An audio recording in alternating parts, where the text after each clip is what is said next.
Facebook পেজের কিছু গুরুত্বপূর্ণ বিষয়, জরুরি বিষয়, যেগুলো আপনারা হয়তো অনেকে জানেন, তদুপরি আবার অনেকে জানেন না। তাদের জন্য যে আপনি কীভাবে পোস্ট এডিট করবেন, ডিলিট করে ফেলবেন অথবা পিন করবেন।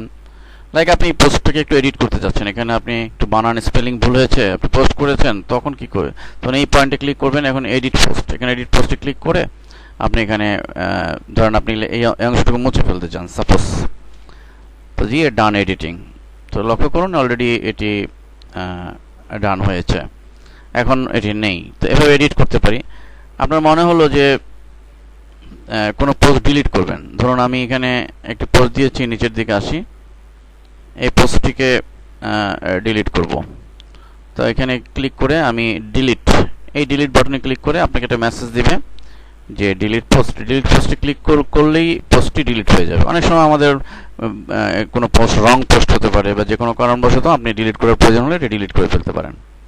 এরপর একটি গুরুত্বপূর্ণ হচ্ছে পিন করা। পিন করা মানে আমার ধরুন এই পোস্টটাই আমি চাচ্ছি, আমি যদি এখন আরেকটা নতুন পোস্ট দিই, এই পোস্টটা কিন্তু নিচে পড়ে যাবে।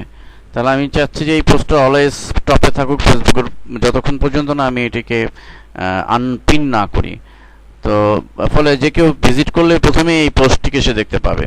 তাহলে আমি এটাকে পিন করতে পারি। তাহলে এটি করার জন্য এখানে ক্লিক করে পিন টু টপ, অথবা আমি নিচেরটা দিয়ে দেখাই, তাহলে বুঝতে সুবিধা হবে। ধরুন নিচেরটা আমি একদম টপে পিন করে রাখতে চাই, তাহলে এখানে ক্লিক করে আমি pin to top, pin to টপে ক্লিক করব। তাহলে যে তাহলে আমরা লক্ষ্য করছি যে ফেসবুক অলরেডি এটি দেখুন, আমরা প্রথমেই শুরুতেই দেখতে পাচ্ছি এই পোস্টে, অর্থাৎ পিন করা, এবং পিন করা রয়েছে যে এটি পিন্ড পোস্ট, এখানে লেখাই রয়েছে। অর্থাৎ আমি এখন যত নতুন পোস্ট দিলেও এটি কিন্তু টপে থাকবে না, এটি টপে থাকবে।